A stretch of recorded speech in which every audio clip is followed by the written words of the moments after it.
Hello again. Don't mind my colorful shirt. It's my rash guard. If it's not obvious, Gar is my favorite anime character of all time.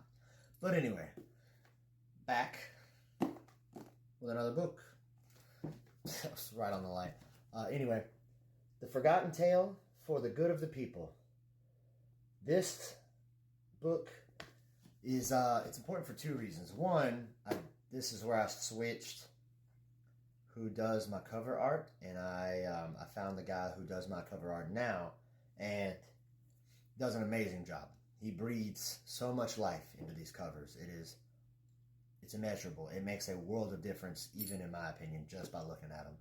But this is also where the group goes from the island of Sarantha to the mainland of Paxanthus. Obviously, they've been summoned by the Overseer, so they finish what they're doing on the island, and then they sail across the sea into the mainland. Of course, the trip from the island to the middle of Paxanthus is not a short trip, nor is it a eventless trip. A lot happens just in that short trip, and this book still stretches beyond simply meeting the Overseer. A lot happens in this. The main theme of this one is how often the heroes find that the people of Paxanthus are not without issue, they're not without trouble, not without woes. They all have problems. There's more than just this singular great evil that's looming over the world. There's more than just that to contend with. And, the group who has yet to have a name, it's a running joke, trust me, the group discovers that more so in this than in any of the other books. They start to realize that despite the fact that they've been brought here by the Overseer to hunt a specific entity and try to hunt this entity down and put a stop to him before he brings any more harm to the world, that the Paxanthus itself, even without that problem, is riddled with other problems. A lot smaller, mind you, but evil's around every corner, and there's always someone who needs help somewhere. Paxanthus has no shortage of people in crisis, sadly. And they find that out, and they slowly travel and have to contend with figuring these things out and trying to see if they can solve the problems or if it's something that they need to ignore.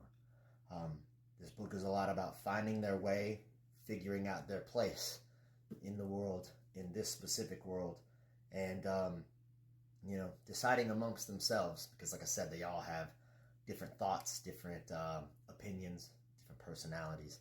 So they decide amongst themselves how best they should approach when they discover these problems. Should they tackle every single thing that is thrown their way, which will do nothing but hinder them, or should they pick and choose which specific issues that arise and only do what they find the most important? So that is a big theme in this book. It's a little less action than the island of Sarantha, but the characters start to develop even more. It's a little bit of a slow burn with the character development in this, and I like that. Their past takes a little while to come to light. Their personalities show right at the beginning. It's very obvious, but some of them, while they just absolutely will dump their entire history out to the whole group without question, some are more reserved, and it starts to show a little bit in this one that they all come from somewhere. They all have lived long lives, and you'll slowly begin to see that. So, this is book 2 of the series. There are currently 3 out as of this recording, and I'm almost done with the 4th. And I got a lot more planned. This is going to go on for at least 7 or 8 books. I'm excited. Hell, we're still playing the campaign that this book is a part of. So, I really like this book.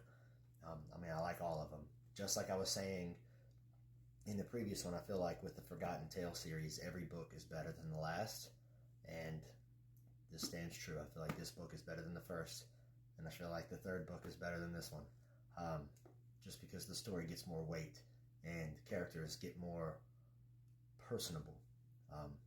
But this also starts to show the character shift.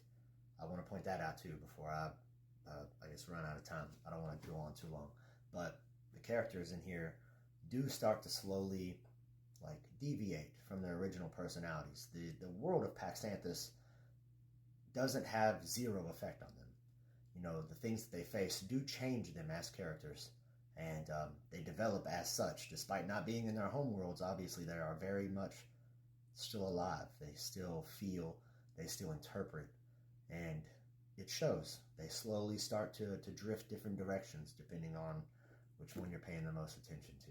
So, without taking up any more of your time, one more time, this is The Forgotten Tale for the Good of the People. Check it out. Y'all have a good day.